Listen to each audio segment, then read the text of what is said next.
On the next M.O.V.E. podcast episode, Claymation news. Okay, so this video is going to be about a little bit of a Claymation news episode. I'll just make it just that for now. But, so we got, Leica Studios is going to release a, Chicken Run 2. No, not sorry. Aardman Studios is going to release, Chicken Run 2. And the first, of that returning as a sequel in, like, the last 20 or so years. Not give or take. It's gonna be released at sometime at the end of this 2023 year, December, middle-ish. Chicken Run 2 was already featuring its teaser trailer a month or two ago, and it looks pretty good. They have the heroine and her compatriot apparently having a kid, or at least some kind of hatchlings in their wake, and then they're gonna have that film is gonna come before Wallace and Gromit's other film, which is the gnome robot thing, and that's from Aardman Studios. That is also from Aardman Studios. So both Chicken Run 2 and the next Wallace and Gromit movie film or feature production project, those both come, but like Chicken Run 2 comes before the next Wallace and Gromit project. So and the Wallace and Gromit project is about, the synopsis of that movie was basically is going to be about that Wallace builds his next invention is a gnome that helps with other errands, like a gnome that can help him or other people with errands, and that becomes its own sponsor, probably in the movie. But the latest new invention for the gnome robot becomes a threat to the point where it almost prevents him from even inventing the future, and he's trying to protect his reputation by resolving yet again how to go over his antics, and even more so the absurdities of life. If that's even me complicating that. But yeah, there you go. Okay, so that's Aardman news. Leica was gonna make a new film that was gonna actually be based on their contract for like the 3 or 4 new films thing. They did sign that a few years ago, like in advance. But like this next film was maybe the last one or two movies of the contract. And for Leica, it would mean that if they, after the contract, if they want to make more movies, they could probably do that. But this is for a contract, so this is for at least some other like directors and actors and all that people. The studios at least do that, not just Leica. But Leica did this contract, and they need at least 1-2 more movies for this to work. And then so this one of the movies was gonna be based on this like other blueprint they had. It looks pretty cool. I don't know how to describe it, but basically Leica was working on a movie where they have this woman and her and her kid in the woods swamp. It's like that's the teaser photo. And it's like it looks pretty cool. It's like another attempt at like what they did with Coraline, which is probably the idea. So they have Leica has another movie in the works, being super teased at that point. But there's probably more details I left on accident. Oops. So Leica, Aardman, and those are pretty much the big studios I would want to mention first, even if they're not as well known. Obviously, in my news, I got all this claymation material from Animation Supplies. You saw the video about that before earlier for 60 minutes. That has a new plast clay. A couple blocks from that, as mentioned. So the new plast is the premium clay. I don't have Dragon Frame 5. I only have the standard edition of Stopmagazine Pro Clips, which means I can't even use a DSLR. But I can only use a certain resolution. But I can still make the most out of what I do with it, because it will give me all the features without a watermark. So it's like, yeah. So that will work out really well if I use that more often. In other news for me, I have a idea that I was already animating for, and you even saw the video that had the animation in it. The paper cut, no, not paper cut. That's different. But that's stop style. But I had the flip a clip style animation in that same teaser trailer, so it was already presented content. But it was also like that was for test subject Soul Eater. I have ideas reaching into 2024 for crossover projects and tributes and all that, including Project Tether ideas. And I mentioned done to death how many times I want to make Project Tether claymations.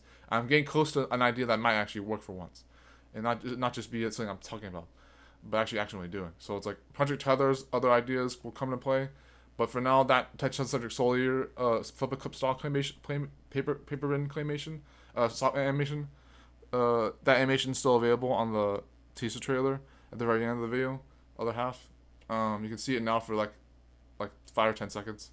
It was pretty cool. I was initially doing on the floor doing that with. I was actually putting on the new claymation stand, the lighting for that video, but that was the only other thing I did with the semester yet. But I have been trying to sculpt the new past clay, so that's good. I'll probably make individual videos for each of the supplies, and then see what I can do from there. But not all these videos will be public on my main channels, YouTube channel. So that's the idea. But Test Subject Soul Eater might be one of the new ideas I'll come into play, if not other tribute crossovers. And I'll work into a Spy Times Family OP1 claymation. That will be pretty cool because I'll have multiple versions of animation styles. There'll be Sans with the Fat Rice Krispies. There will literally be a section where I drive an RC car into a wall safely. That's like the live action clip. And then there's a paper cut for Anya. Okay, I'm gonna have to cut the chase because I deleted like 20 minutes of videos. That was like 20 minutes. So I'll have to edit this anyways, but it'll be fun. So I will make individual videos for the different types of animation supplies I have, but for the most part, I have been working on some of those cool stuff. So like, anyways, Anya Forger will be in paper cut. Lloyd Forger will be in Figma style if I get an armature model of him somehow.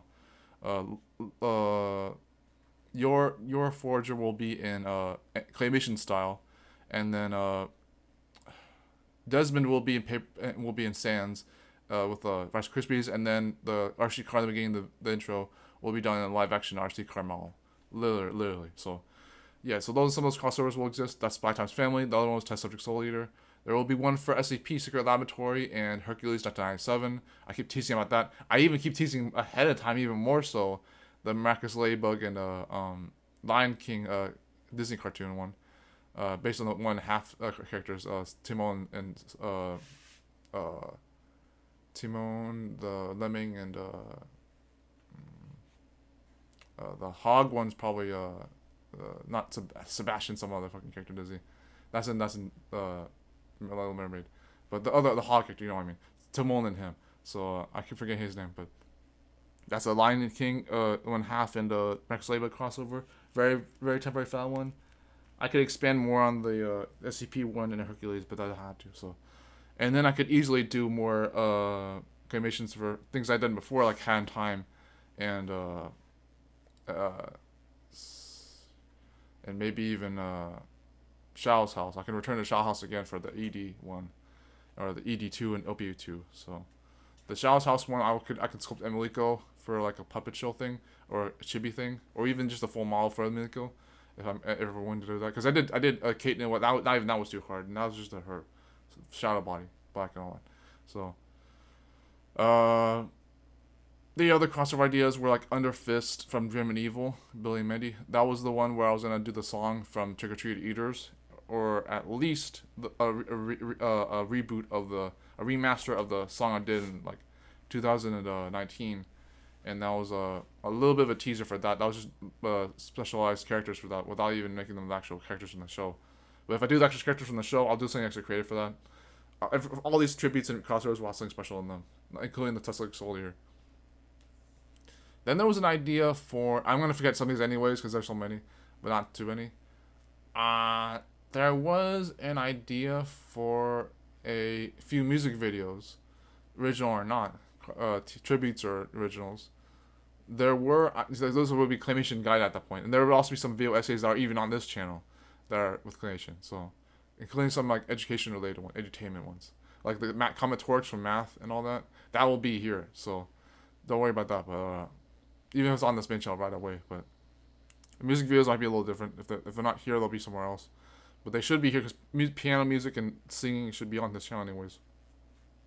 With Claymation and gaming, and then maybe some gaming style videos. There was gonna be one Claymation I didn't talk about yet that will actually be interesting. I was gonna do a first person shooter style Claymation to tease the gameplay style of a Claymation game that could have those graphics, and that's not the only other idea I had for like a sponsored Claymation idea. It was also to have a video editor with a Claymation style as a trailer, a fake trailer. So a video editor that looks like a Claymation UI program, and a first-person shooter game style with Claymation graphics. And those are just sponsor tribute ideas, and they could be real. I'm not denying that you could even take my idea and use it yourself, but those are just three out there. And they've been mentioned before. At least the first-person shooter idea has been mentioned before. For like gameplay, anime style first-person shooter, but Claymation would be cool too. You have to admit. So last one or two things I'll say for this video is Let me see. I'll mention a few like personal takes. When I made the video, how to find claymation on YouTube, how to search for it on the filters bar. When you do week or monthly, you can find enough people making claymation every once in a while, even daily, unless you're looking for the wrong people. Some of those YouTubers are a little out there, but that's just my opinion. But you can find enough people making claymation every single day, and it doesn't have to even just be like indie stuff. It could literally be actual projects, and it's not possible. However, it becomes increasingly difficult to find people doing contests.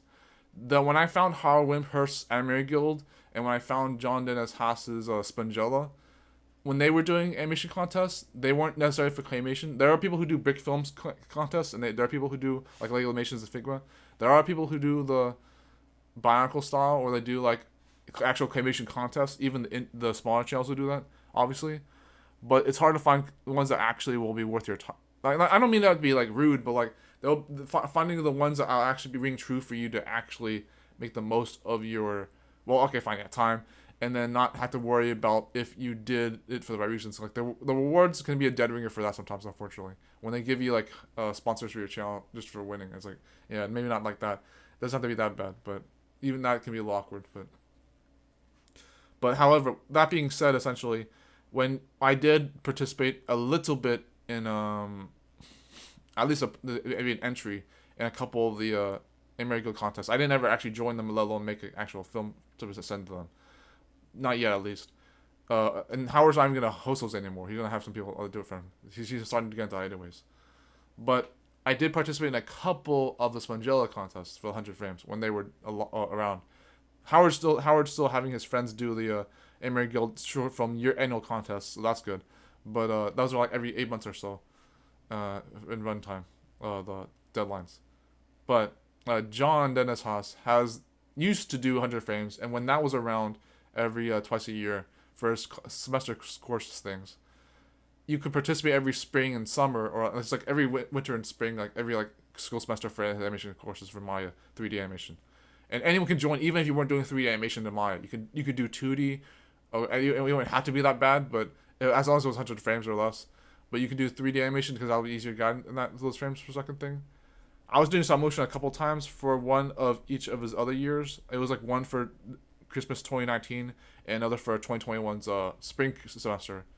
And that second one had actual audio in it. And even if Jed remembers this, you were the voice actor I had for that video. You were here when I actually did that in the week for the deadline, and that was when we prepared the clip just in time, casually, and we had that video ready without even having to worry about what we do with the clip, because he just wanted like free sponsors, and all I wanted to do was be a good negotiator, and that worked out smooth as butter. We made that video, and I was like, yeah, this is a little bit of a flashback, but yeah, after a year or two since then, but. And then it's been like smooth as butter even since the first contest I did. But yeah. So do you guys wonder why it took me so long just to get the other pre-materials, or even just the idea of me not making claymation as often? I keep being the idea that I am a bit of a tragic person when it comes to stop motion animation. I don't always approach this with the actual passion for it. However, I can be at least satisfied with it, even if it's not exciting. I can at least be the kind of person who's not worried. I know this is a bit of a transition also, I'm sorry, for the topics, but I enjoy claymation to the point where if I made a claymation that I didn't actually like, I would still be proud of it. Like, it would not be something that I would just shit on just for no reason. But, like, I think of it that I won't be hurting myself too much for making claymation going forwards if I actually want to do it.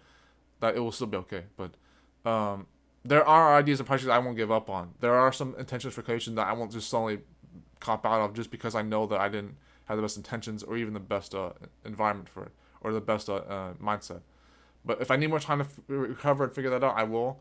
I've been doing that lately, obviously. That's how I even get to the point making the Soul Eater paperclip, flip style claymation, is because I literally took my time months on end to figure that out, and that was the time I needed, but it was necessary for me. And that was still a pretty cool animation, but for even a teaser trailer.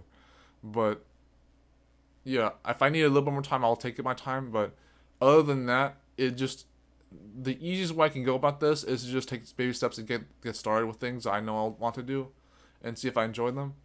Um, After this video is uploaded, I'll take a little more time off, but I'll probably make more videos if I feel like it. But it's gonna take me time to just not be hard on myself if I don't make the claymations I thought I would at first, because that's how I used to describe. That's how I used to feel like before. Was the claymations I made in the past weren't always the ones I wanted to make, but they were still helpful nonetheless. I'll probably make, maybe actually after this video, if I upload this video, I'll probably make a video about another tutorial behind the scenes. Probably a tutorial video. I'm gonna make a tutorial video after this one. This is just gonna be a Claymation news one. We don't have a thumbnail. It's gonna be raw. 2 clips edited together. That's all. And the end card content. So click on the left 2 videos for Claymation playlists and videos. There's gonna be a subscribe button for myself on the right. And there's going to be another channel from a Claymation YouTuber. Probably going to be one of the ones I watched recently.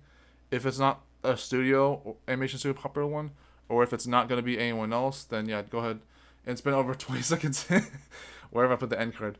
Okay, so extra end card content then. Which is going to be an extra end card. How about 10? How about until 11? Okay. You ever seen this pylon over here? The one I made for a not so much Claymation intention. Yeah. It's a nice creative thing. I do creative things like that when cleaning my room. Not just recently, but I actually made that pylon to make it look cool for wanting to make Claymation. And not just Claymation, but anything that was creative in general. Anything that's creative in general is usually good.